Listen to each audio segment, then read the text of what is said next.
La Agencia de los Estados Unidos para el Desarrollo está en plena reorganización y también en una reducción a una escala nunca vista en la historia de los Estados Unidos en ninguna institución burocrática.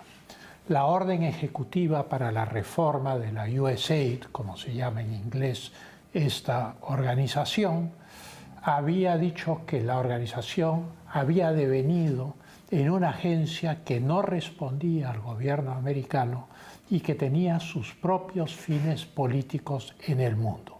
En pocas palabras, un bastión de gente con una vocación política básicamente de izquierda, woke, políticamente correcta.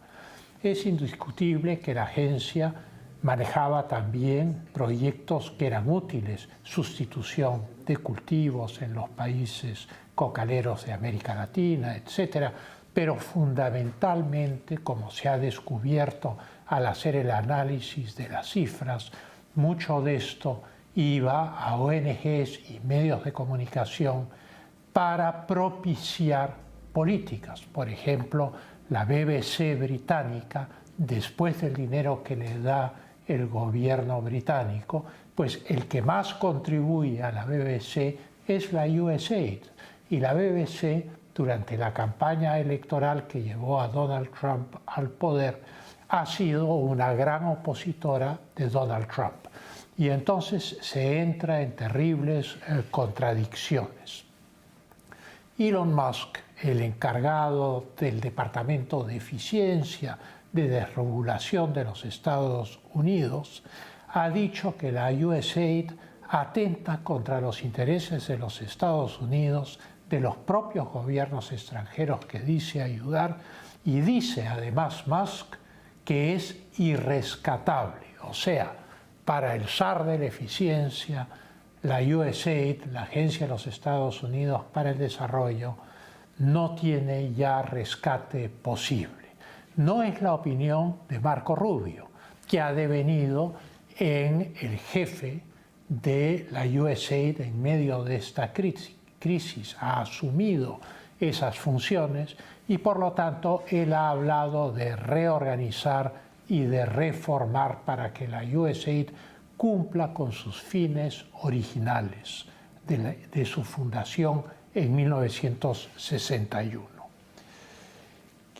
Naturalmente, esto golpea la estructura burocrática y los miles de empleados que la USAID tiene. A partir del 7 de febrero, miles de empleados van a ser separados de sus funciones. Solo se va a exceptuar a aquellos que trabajan en áreas consideradas por el secretario de Estado de los Estados Unidos como áreas de misiones críticas o que de un liderazgo importante o programas específicamente designados como el que hemos mencionado. Todo lo demás cae bajo evaluación. Todo flujo de ayuda exterior queda cortado. Como se ha sabido, la USAID financia a miles de ONGs y a cientos de medios de comunicación alrededor del mundo, así como programas de ideología de género, etcétera, que son, por decirlo de alguna manera, políticamente muy controversiales. Esto ocurre alrededor de todo el mundo. El presidente Trump ha señalado categóricamente que desperdician el dinero del contribuyente norteamericano y que no están alineados con la política de los Estados Unidos.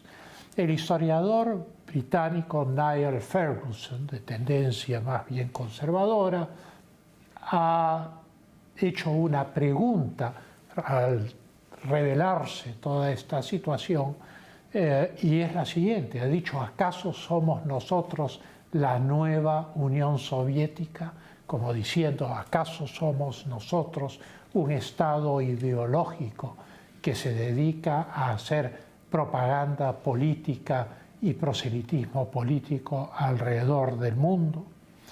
La pseudoautonomía de la agencia, puesto que legalmente no debería tenerla, ha terminado definitivamente. Ahora queda subordinada a Marco Rubio, secretario de Estado de los Estados Unidos. Y el Departamento de Estado ya ha anunciado que va a pagar el boleto de regreso a los Estados Unidos del personal de la USAID, de la Agencia de los Estados Unidos para el Desarrollo, en el extranjero dentro de los próximos 30 días. Están presentes en más de 100 países y se trata de más de 10.000 funcionarios alrededor del mundo. Ya el 4 de febrero, miles de funcionarios de la USAID en los Estados Unidos y fuera de los Estados Unidos recibieron un correo electrónico, un email, que les decía que habían quedado separados de su trabajo, que debían mantener sus celulares y sus correos electrónicos abiertos en caso de tener que recibir mensajes de la USAID, que no podían entrar a sus oficinas nuevamente, que quedaban fuera de límites respecto a los edificios de la USAID. Y finalmente el correo electrónico decía: gracias por su servicio. Esto naturalmente va a significar el despido probablemente para la gran mayoría de ellos. Se afirma que la USAID ha dejado de ser un instrumento bipartisano de política exterior, como lo ha sido en otras épocas, y se ha convertido en un ente que ya no respondía a nadie y que sobre todo no respondía a la Secretaría de Estado ni al presidente de los Estados Unidos, y que tenía como línea política la corrección política, el ser woke, etc. La wokeness, como se dice hoy en día. Esta medida, naturalmente, ha levantado tremendas críticas de los políticos opositores a Donald Trump, pero sin embargo, ninguna de esas críticas ha detenido el proceso en curso, que es esta reforma. Incluso dice que la constitucionalidad de la medida es discutible, pero la verdad es que es una institución que fue fundada en 1961 por el presidente John F. Kennedy como un elemento paralelo a la ayuda militar y que tenía como finalidad la cooperación no militar en las áreas económicas, agrícola, sanitaria y humanitaria. Pero en ningún momento fue pensada por el presidente Kennedy como una agencia de proselitismo político. Esto fue cambiado bajo la administración Carter a partir de 1975, bajo la inspiración del consejero de Seguridad Nacional Zbigniew Brzezinski. Brzezinski, frente a la derrota en la guerra de Vietnam, o lo que se considera la derrota en la guerra de Vietnam, una guerra con efectos morales catastróficos para los Estados Unidos, diseñó una política de acción contra la Unión Soviética y los regímenes comunistas, que era la política de los derechos humanos. La Carta Declaratoria de los Derechos Humanos de Naciones Unidas existía desde 1948, pero parecía letra muerta. A partir de los tratados de Helsinki en 1975, en agosto de 1975, se le ofrece un cebo a la Unión Soviética. Esto es, reconocerle a la Unión Soviética las fronteras de Stalin, las fronteras de 1945, que incluía a los países bálticos, a países que habían sido, a partes de Polonia, a países que habían sido conquistados y desguazados por el Ejército Rojo. Y a cambio de eso había una pequeña cláusula en los acuerdos por la cual la Unión Soviética se comprometía a respetar los derechos humanos. Pues bien, esto se discute en el Politburó con Brezhnev. Hay preocupación por esta cláusula, pero Andrei Gromyko, el secretario de Estado soviético, dice al Politburó ¿Qué nos interesa el tema de los derechos humanos? Lo importante es que reconocen las fronteras del 45.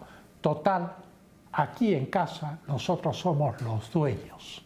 Grave error, firman los acuerdos de Helsinki y pocos días después se funda la primera ONG rusa, que es la Moscú Helsinki, del disidente y el físico soviético Andrei Sájarov. Y es el inicio de un proceso que conducirá al derrumbe de la Unión Soviética en 1991. No la única causa, pero un instrumento de política ideológica de los Estados Unidos dentro de la Unión Soviética. Entonces, la agenda de los derechos humanos, desde entonces, sobre todo a partir del siglo XXI, ha tenido una evolución que ha ido hacia posiciones cada vez más radicales respecto al individualismo y a las decisiones del individuo, y han entrado a un terreno subjetivo, lo cual ha devenido un campo de agravante de materia política.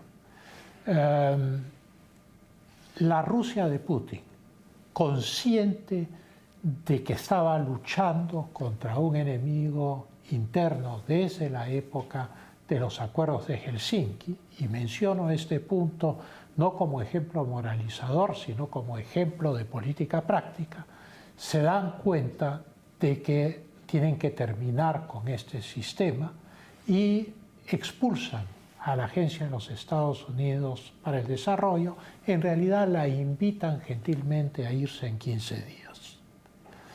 Esto es el año 2012. La USAID abandona Rusia y en los 30 días siguientes quiebran las 30 principales ONGs rusas, incluyendo la Moscú Helsinki, que había sido fundada por Sájarov. Naturalmente, esto ilustra el rol político que cumplen las ONGs, o cumplían hasta la reforma de Donald Trump, las ONGs y la Agencia de los Estados Unidos para el Desarrollo en el mundo. Esto es, era un instrumento ideológico. Lo grave es que ya no eran una herramienta ideológica del presidente de los Estados Unidos o una herramienta ideológica del Departamento de Estado, sino una agencia ideológica controlada por quienes administraban esa agencia sin responderle a nadie en particular. Como decíamos al principio, no todos los programas eran malos, pero lo que era fundamental para el orden democrático y la estabilidad política del mundo estaba seriamente afectada por esta intrusión ideológica en más de 100 países en el mundo de la Agencia de los Estados Unidos para el Desarrollo. Volvemos en unos instantes con la propuesta del presidente Trump respecto a la Franja de Gaza.